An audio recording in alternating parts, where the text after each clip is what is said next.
Hello everyone, welcome to Tottenham Hotspur's training ground for this media conference with Thomas Tuchel ahead of tomorrow's FIFA World Cup qualifier against Latvia at Wembley Stadium.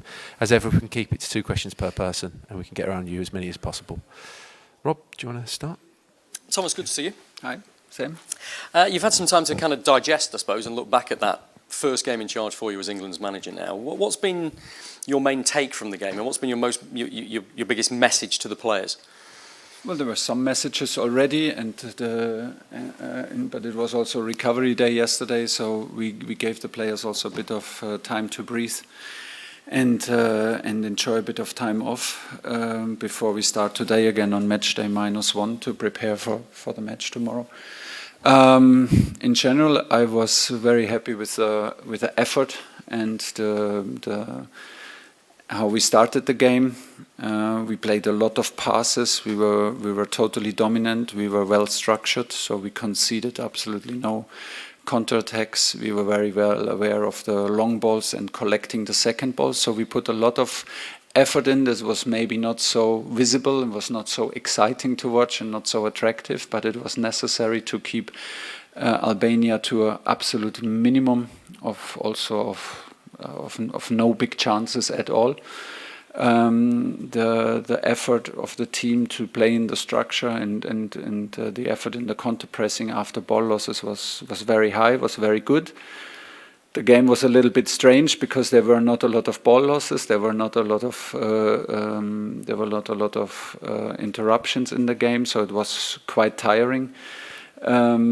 If you are then totally responsible for everything in the match, for all the attacking, for all the counter pressing, for everything what is going on, and the opponent just try to absorb the energy and try to slow the game down, defend in a block. It's sometimes difficult to maintain the level of focus, to maintain the level of excitement. And there were some ups and downs in our match. We lost then a little bit the structure. We lost a little bit the faith in the structure, and were a little bit more vulnerable in the counterattacks in the second half, but not for a long moment. Basically, we focus on the positives. We have a first win, a well-deserved win. We have a clean sheet. We have a win against the unorthodox opponent who played very well in the Euros and made the most of the role as an underdog, and from there we go. Good stuff. That's a big analysis. Yeah. Thank you. Looking ahead to Latvia, do you plan to make a lot of changes? Yes and no. I mean, we have also reasons to let all of them play again and say let's do stuff a little bit better and find our rhythm together and find the connections. But we have also reports from the physical department, of course, that there are some players are flagged with slight concerns or like with worries or like just the observation that they had a lot of acceleration, deceleration, a lot of sprints. So let's see, it's only the second day after the match. It's still a day where we have to be cautious. And it could also make sense to put some fresh players, fresh legs, who really deserve to play and had some tight decisions. So maybe it will be a mix between the both. Is there anybody particularly that's struggling that you might not be available for you? Anthony Gordon left, and we have some three players who feel their legs after the match. But let's see. We have still quite some time. It's tomorrow evening, and we will use every minute. So let's see. Hi Thomas, just following on from that, with the club feel you're trying to build, will the thinking overall be to build on that starting 11 or rotate depending on the opposition and matches as you go forward? Well, it's on opposition and matches. I think we are clear favourites in the next match.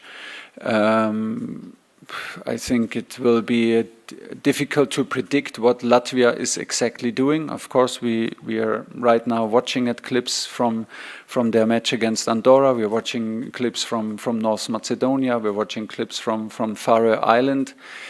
Still, they're facing also a new level of opponent with us, and it's not so clear to predict what they are going to do. They have an Italian coach. They are well structured since he is in charge. We expect a back five. We expect either a 5-3-2 or a 5-4-1.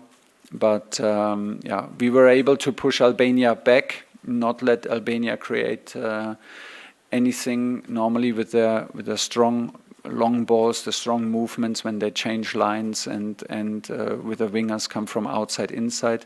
We were very well aware of that. Now, I think we need mentally to adapt to that kind of role, then try to implement our structure on the ball and then have a good mix, like when does it make sense to change our structure, to have to make life easier for our players to defend, to have high ball wins, and this is the question that we have to answer: how much we can predict and what we need to take in charge. That maybe not everything is perfect because we don't fully know what's coming. And I know you gave the players some time off and space to breathe. Have you spoken to Marcus Rashford and Phil Foden about what more you wanted from them from that last match? I think they know. I've spoken to both of them also in front of the group. They know that I appreciate the effort. I think especially off the ball. We can see in the numbers, and we can see when we watch the match again how much effort they put into defending high, into the counter press. Also in their sprinting numbers. Marcus had a lot of runs when we had the ball where we did not see him, where we did not use him. Was a little bit unlucky maybe with the timing. And from time to time we oversaw him. Phil is just maybe not finding the momentum at the moment that he can have, but both of them are very positive, have every right to be positive, and know exactly what we want from them. Ideally, we try to bring them in more one-on-one situations, and ideally they have the confidence to take the one-on-ones. Phil needs maybe a little bit closer connections to a number 10 than we could provide in this match. And Marcus created a big chance, created one big chance for Jude Bellingham. And like I said, had some runs off the ball where we did not use him, but off the ball the effort was there, and that's what counts. Hello, Thomas. In that situation when players haven't performed to your expectation and you're needing to rotate a squad, is the temptation to keep playing them in the starting 11 to build that confidence and structure, or? Yeah, both. It could help. It could help, and it would also, I think, not a problem to do that exactly that and start with the same lineup. But it's also not a problem to change because we have some players who really deserve to play, and it would be also nice to see them perform and to give them the confidence. At the moment, no one will be dropped from performance. From a performance point of view, I think we did what was needed. We can do better and have stuff to improve, and we will focus on that. And if we think some fresh legs can help for tomorrow, then we're not shy to do it. But no one needs to be dropped because he's not good enough. How's Morgan Gibbs-White? Because you didn't call him up, you brought him in, and then you didn't put him in the squad. Does he get a chance at Wembley this time? It's very likely that he will be in the squad. Morgan is an amazing character, I have to say. I'm happy that he's with us. He deserves a lot of praise because, first of all, how he took the first disappointment when he got my call that he's not in the squad. He handled it very well because when he got the second call, he was straight away excited, and he didn't take it personal. I can see why he is a winner. We can clearly see that. I think he won with the youth teams already titles with the national teams, so you can see that he's a fantastic team player and can handle disappointment very, very well. When we trained after the match in Wembley, he was one of the outstanding players again in training. Even if he was not although he was not in the squad before, so it's amazing. It's also how we expect it to be, because it should be an honor and it should be a privilege to play for England, and the egos have to be put aside. That's what everyone's doing, and Morgan does it very in an impressive way. Okay, we'll come to Jasmine at the front here, and then our friends from Latvia at the back. Thank you.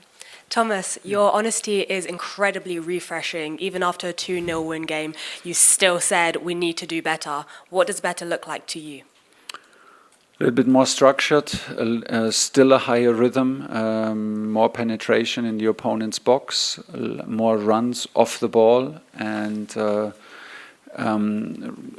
put our standards higher to more repetition of the same patterns.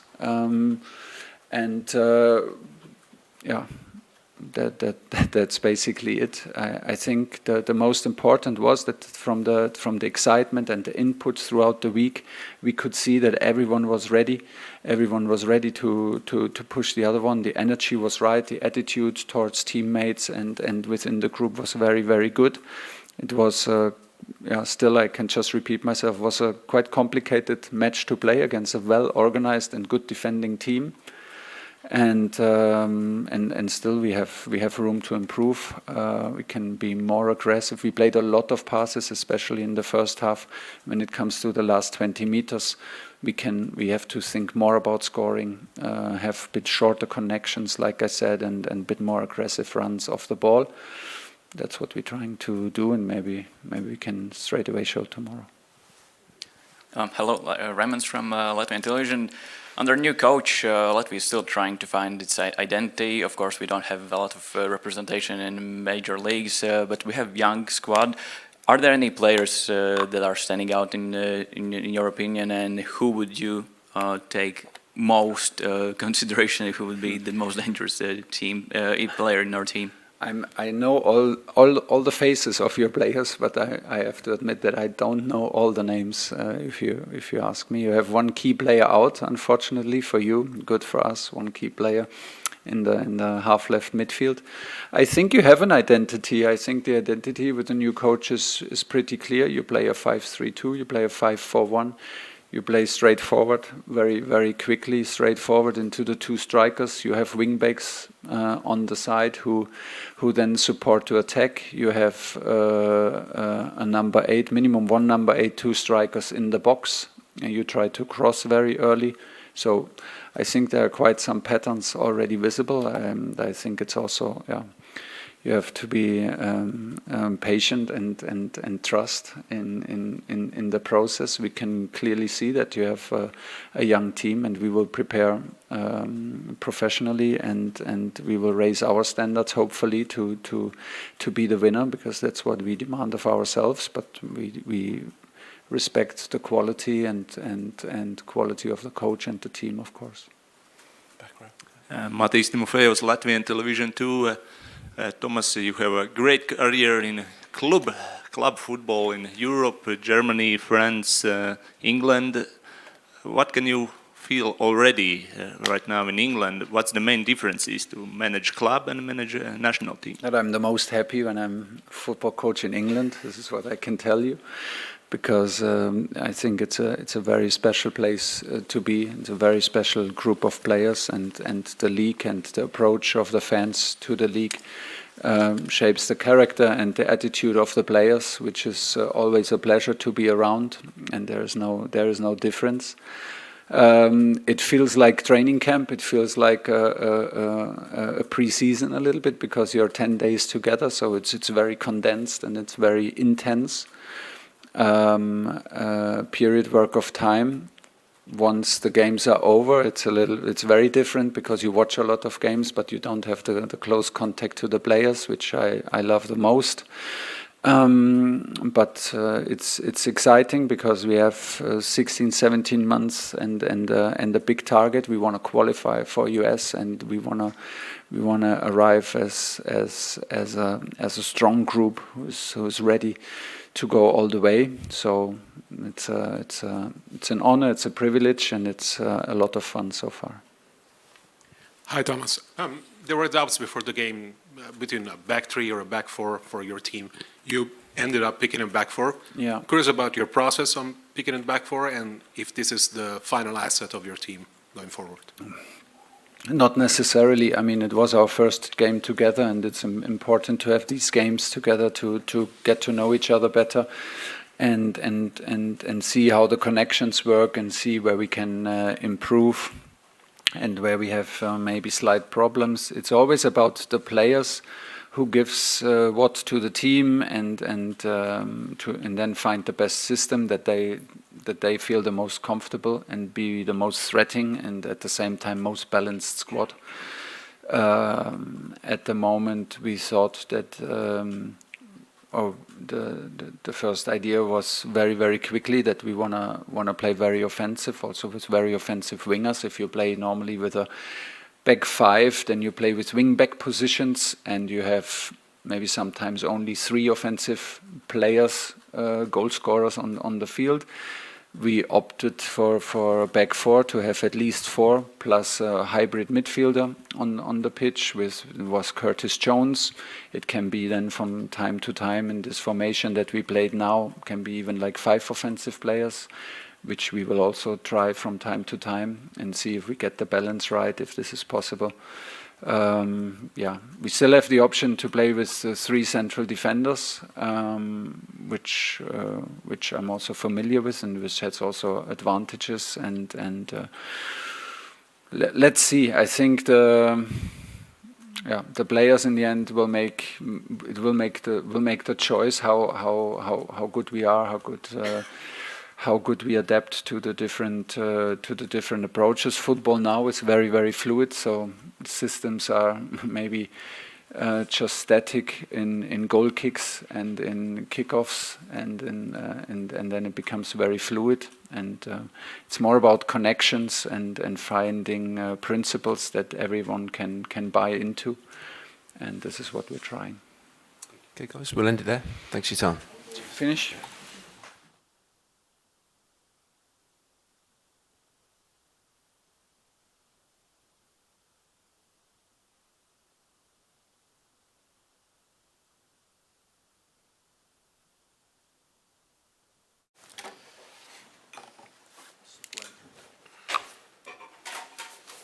Okay, guys, welcome back. Declan Rice, head of tomorrow's match with Latvia. Again, 2 questions per person, and we'll start with Rob. Declan, good to see you. You too. Can you give us some insight into what it's like in the England camp right now? You know Gareth so well. You're getting to know Thomas. How's it different? It's really good, actually. It's really good. The energy's really good. Training's been amazing. The energy in training's been really top. The manager addressed that on the first day after the first session. There was a group of boys that were doing like a recovery session because it was on. We played on the Sunday. On the Monday they were training, and we watched that, and we was like, wow, like this is top tempo, really sharp. And then Thomas addressed it that night. So I think that's been the theme of the whole week. Really, the energy's been there. It's been really good. And obviously, first time working with Thomas, he's really energetic, cares so much about his players. And ultimately, we have one goal, which is obviously to get to the World Cup, and you know we want to add the second star onto the shirt, and I think he's been massive on that. So look, we're all on the same page, and we're all together on that. It was 6 years yesterday. I don't know if anybody's mentioned this to you. Yeah, I see it. You've seen it somewhere, have you? Yeah. That you made your England debut against the Czech Republic. The hair's better, isn't it? Yeah. I didn't want to say anything.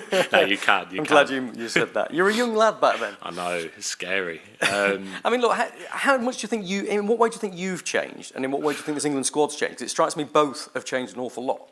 Yeah, definitely. I think I've grown so much as a player and as a person in that time.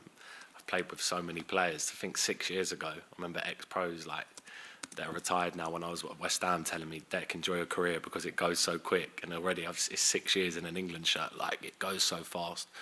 It's taught me to just cherish every moment. You know, to play for England's the biggest thing that you can do, and it's been one of the best journeys that I've ever had. And as a group, I think I've learnt so much playing. Obviously, we've lost 2 finals, which has obviously been really tough to take. But the journey along the way and the experiences I've had, you know, will stick with me for life. And I think with Thomas now, with this new era, obviously new, young, exciting players coming through, there's still so much more to come. And I think you're going to keep seeing the best of us and the best of each other. Hi, Declan. Hey. Thomas has said a lot about the style that he wants to implement. Has it made much of a difference to what you have to do on the pitch, or how have you found it? Yeah, it's the way he wants his midfielders to play is very similar to how I have it at club. So it's not been too much different in terms of putting a lot of emphasis on playing through the number 6, you know, playing to the number 8s.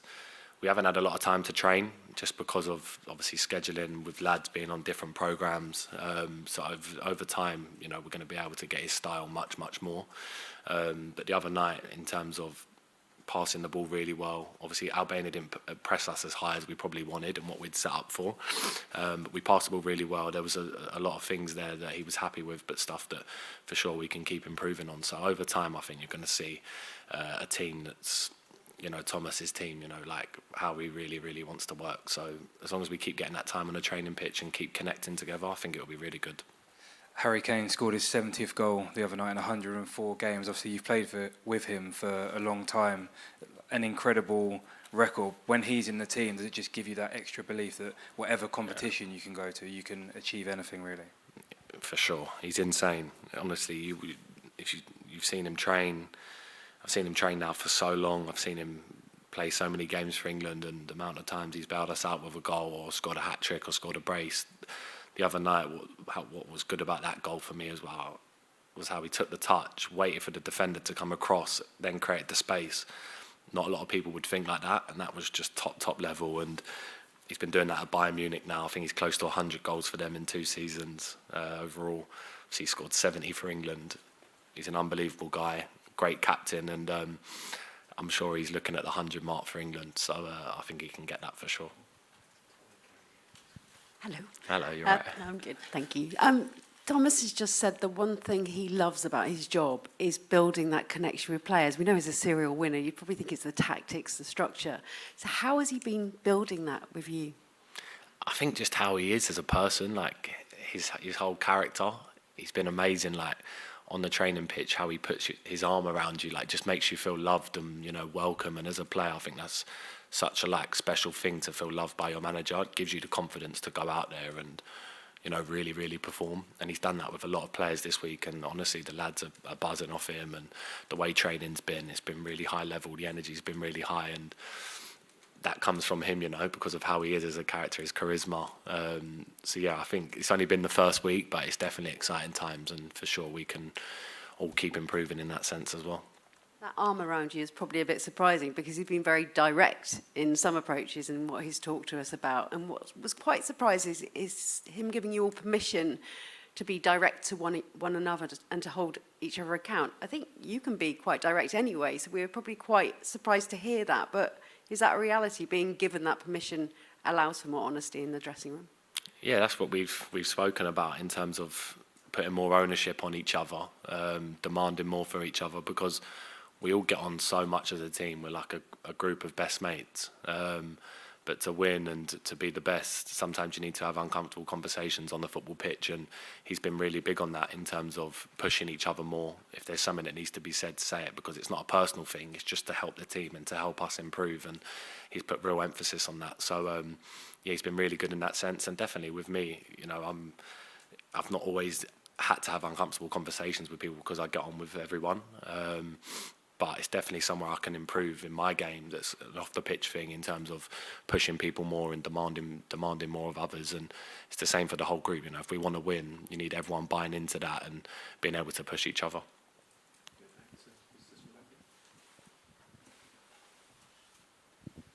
Hello, Raymond from Latvian TV. The Latvian players, there need to be extra introduction about what is England and English players. But what do you know about Team Latvia and Latvia in general, and maybe some insight what Latvian players should be expecting against England in Wembley Stadium? Yeah, I see the result the other night. Obviously, Latvia won 1-0. But I actually have a story because one of the Latvian players who's on the bench, he's a goalkeeper called Riyad Markovic. I stayed with him. He was at West Ham with me as a kid, and we lived together in a house. It's called like Digs. That's what the nickname for it is when you're an academy player, you stay in a house with another family, and we stay together. And he's from Latvia, and I see the other night that he was on the bench, so I'm really looking forward to seeing him because I've not seen him for years. So yeah, look, it's going to be another tough game. Obviously, they won their first game. I know they played a 5 at the back. So it's down to us to break that down, obviously. I think it's our first time in ages that we're going to be playing Latvia, so it's going to be a good occasion. Obviously, we're back at Wembley, and we want to win 2 out of 2, so we need to be strong and keep pushing. What means Wembley Stadium for England, for England people, for English people, for English footballers, and what is your best memory from Wembley Stadium, maybe as a kid? I think, well, it's the home of football, really. It's the home where we get to walk out and play. Every time you walk out of Wembley, it's so special. Obviously, had some amazing experiences there. Had some bad ones in terms of losing the Euro final at Wembley, which was horrible. My best experience would be obviously making my debut at Wembley, which was a real special moment for me in my career. But for me, getting to play on that pitch every time, putting on the shirt, is the best feeling in the world. Matis Timofejos, Latvian TV. One more time, please, Declan. Say something more about Rihards Matrovics, please. He was a #1 goalkeeper when Paulo Nicolato started coaching Team Latvia. Yeah. Last game against Andorra was big surprise that he was on bench. Maybe some more memories. How good was Rihards back then, and what have you seen about him right now? Maybe he's playing in Latvia. Yeah, or no, haven't you seen anything? It's crazy because when he comes, if he starts tomorrow, you'll see he's about 7'5". He's so tall, and I remember, honestly, I'm not lying. He's so tall, and I remember him when he come to West Ham. We was like, wow, this guy's a beast. Sorry, in Latvia we call him King Kong. King Kong, there you go. He's so tall, honestly, and he couldn't speak much English at the time, but by the end, his English was unbelievable, really good. Got on with everyone. We had a lot of times where we'd get free time, we'd go out for some food, we'd go to like Nando's in Romford, because we stayed in Essex, and he'd have to duck down to get underneath the door. He's that tall. So he was such a good guy, and I'm really looking forward to seeing him tomorrow because it's been a long time. And the other night, that was one of the first things I checked to see if he was involved, and obviously I see he was involved, so it'll be nice to see him on tomorrow night. Yeah, we'll get him greetings from you. And one short question. How important for you is to get know next opponent very well, or you're mainly thinking about yourself, your team? Say that again, sorry? How important for you is to get to know very well next opponent, or you're mainly thinking about yourself? No, it's so important. You can't overlook anyone. We've done a lot of looking into Albania this week, and then yesterday and today we've done some meetings on Latvia already. I think you need to go into every game fully prepared because every team has individual quality no matter who you're playing against. So tomorrow's a big game, you know. It's Thomas's second game. It's our second game under him. It's a chance to like improve again and get better. So yeah, we want to win and we want to start off this group with 6 points, which would be a good start. Declan, Harry Kane the other day spoke about the pressure he felt at the Euros. Probably that same pressure will be with you in America. You will be one of the favorites. How do you think you can improve with the experience you had at the Euros, coping with that pressure?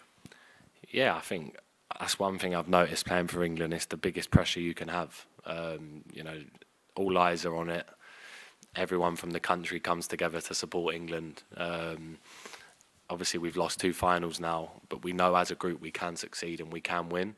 I think just learning from the Euros in the summer in terms of we didn't play our best, but we got to the final.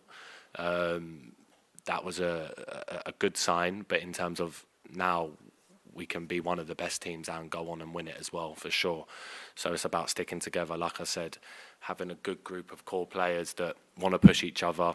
With the manager, he's not going to let us get away with anything. You know, he's going to be on us, and I think we need to keep pushing as a group because, like I said, it's an exciting time to be an England player with the World Cup coming up. It's going to be really good when we qualify, hopefully, and hopefully we do really well in the tournament, so we can see what happens. Okay, 2 final ones. Start with Bobby. Hi, Declan. After the Albania game, you said you were mocked for saying that Miles Lewis-Skelly could be England's left back. He was pretty sensational on debut. Do you think he can make that position his own now? Yeah, definitely. I see Miles, when he first broke into the team, I knew his talent straight away. He trained with us a lot last year at Arsenal, but obviously didn't really play. But I see his talent straight away. And then this year, the way he stepped up and matured over the summer, and then the way he's trained with us every day since, it's been incredible. The way he looks after himself, the way he prepares for matches. He's such a good kid, like such a good kid, and he's been brought up really well. His mum's unbelievable for him. She's such a nice lady as well. So it's no surprise that he's doing really well because he's got the right support network around him. He's got people at club that are pushing him. He's not too comfortable. He knows he needs to keep going. The other night when he knew he was starting, He didn't even know he was starting. No one knew the team until the day, but he just took it in his stride and he played how he'd done for Arsenal all season. And look, we have so many good left backs in the country. We can't not mention Lewis Hall, who's been unbelievable for Newcastle this year. Obviously, Shorey, he's been injured, but he's been unbelievable for England in an England shirt. You know, no one's guaranteed a starting place in the England team. You need to be on it every time you come here, and you need to be able to, you know, push to start. And Miles is only 18. You know, we can't put that emphasis on him straight away that he's going to be England's starter for the next 10 years. You don't want to put that pressure on him. Just let him keep playing, let him keep enjoying his football, and I'm sure you're going to keep seeing the best of him. And if he wants to keep being hungry and, you know, being the best he can be, he can definitely have a long England career for sure. Okay, next question. The first time you spoke after joining Arsenal, you spoke about Arteta's influence and like how obviously smart he was and how it impacted you as well. How's it been like, obviously, the first experience that you had with Tuchel in terms of like, let's say the tactics and like how he wanted to put you into the squad and implement your quality into the squad as well? Yeah, he's been unbelievable. It's very similar to Mikel in a way in terms of how he wants to work and like the tactics he wants us to do. Like I said the other night, we set up for something different in terms of like we was expecting Albania to really press us high, and because they'd done that a lot in the Euros, and we'd worked on a lot in terms of how we're going to play out, and it was a lot of similar stuff in terms of club, in terms of me being in the right positions and the same positions as club. So everything he's done's kind of come natural, not really as a shock, which has been really nice. But also he's putting more emphasis on us as well to take ownership on the pitch, which I really like, in terms of if you see something that he hasn't spoken about, you know, you take ownership and you do it. And I think that's really, really good because, you know, you feel free on the pitch. If you see something, you know, you get it done, and as a group as well, you connect more. So I think he's been really, really good. And I think like I said, over the next few games, you're going to see us improving, you know, step by step. And the more chance we get on the grass, the better. Okay, thanks everyone. We'll end it there. Cheers. Thanks, guys. See you later.